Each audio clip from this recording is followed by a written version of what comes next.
the Prime Minister of the State of Israel, His Excellency Benjamin Netanyahu, and the First Lady, Mrs. Sarah Netanyahu.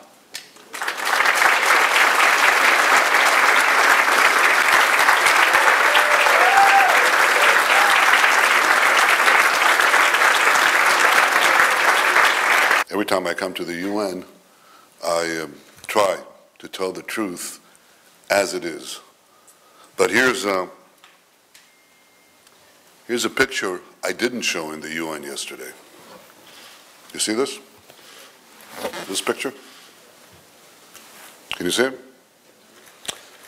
This is an impending execution. But this isn't ISIS. This is Hamas. And during the recent fighting in Gaza, right around the time that ISIS was doing its grisly deeds, Hamas executed dozens of Palestinians just to impose fear and to force the population of Gaza into submission. Now, it's true there are some differences between Hamas and ISIS. For example, ISIS beheads people, and Hamas puts a bullet in the back of their heads. But to the victims and to the victims' families, the horror is the same.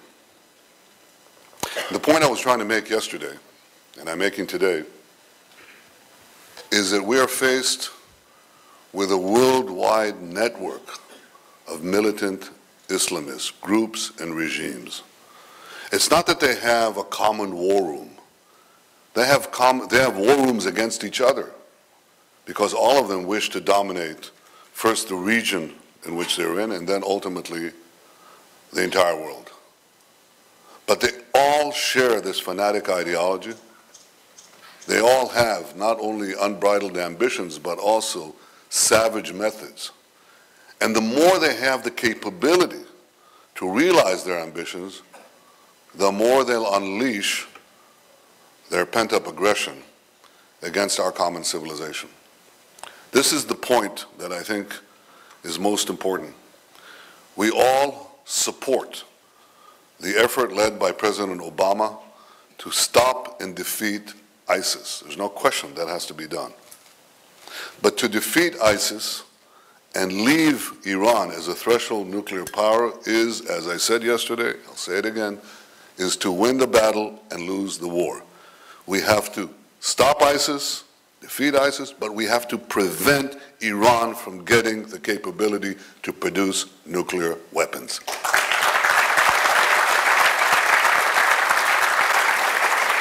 Now, how we deal with the legal questions, we'll deal with it in the appropriate way because we're a law-abiding country. In fact, we're the only country with real laws and real adjudication by an independent judiciary in a very broad radius. Don't ask me to define that radius because, I don't want to step on anyone's toes. But anybody in his right mind can see that Israel is this is a country that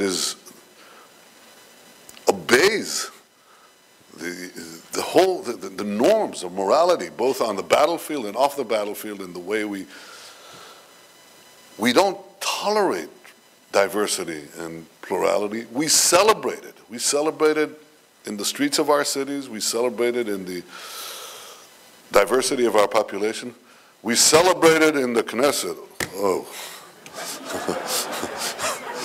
That's what we are.